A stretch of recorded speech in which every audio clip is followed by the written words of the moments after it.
Ayaw na daw ng Lakers kay Zach LaVine, mas gusto nang makuha sina Alex Caruso at DeMar DeRozan, pero bago yan, Kevin Durant pasok na sa top 10 all-time scoring leader ng NBA. Walang duda na isa sa greatest scorer sa history ng NBA ang 2 times NBA champion na si Kevin Durant. Patunay na dito ang pagkakapanalo niya ng 4 na scoring title. Isa rin si KD sa top player sa history ng NBA sa may pinakamataas na career points per game average na may 27.3 points per game. Lamang lang siya ng 0.1 sa all-time scoring leader na si LeBron James.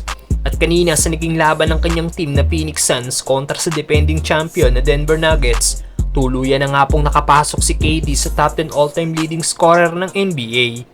Matapos maunahan na si Moses Malone, binati nga po ni LBJ si KD at sinabing congrats. Pero kahit historic night nga po ito kay Durant, bigo naman nga po ang team nito na makuha ang panalo laban sa Denver Nuggets. Dahil si KD lang ang present sa Big 3 ng Suns, wala sina Devin Booker at Bradley Beal. Alat din ni KD noong second half kung saan wala itong naipasok sa kanyang 10 tira. Ganun pa man, nagtapos pa rin ng former MVP na may 30 points at 11 assists.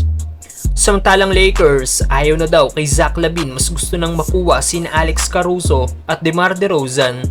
Trending nga pong bali-balita noong nakaraan na gustong makuha ng Lakers si Zach LaVine, pero mukhang dahil sa inconsistency ni LaVine ngayong season na kung saan alternate ang nagiging laro nito at umi-score lang madalas ng below 20 points, na wala na ng interes ang Lakers para sa nasabing Bulls guard. Bukod pa dito ang pagkakaroon nito ng injury ngayon. At ngayon, ayon sa report ng Lakers insider na si Jovan Buha, mas target na daw makuha ng Lakers sina DeMar DeRozan at Alex Caruso. Parehas daw manageable ang contract ni na AC at DeRozan. Si Caruso ay partial guarantee lang ang contract next season, samantalang huling taon na ni DeRozan ngayon sa Bulls at free agent na next season. Malaki nga pong panghihinayang ng mga Lakers fans sa pagkawala ni Caruso sa Lakers dahil bukod sa isa ito sa crowd favorite ng team, hindi rin matatawaran ng hustle at defensive play na ginagawa ni AC sa Lake Show. Ngayong season ni Caruso, nag-average nga po ito ng career best 9.8 points, 3.4 rebounds at 2.4 assists per game na may 53.7% shooting sa field at 47.5% naman sa 3-point area. Samantalang para naman kay DeRozan, matagal na rin sana itong nasa Lakers kung hindi lang kinuha ng Lakers si Russell Westbrook.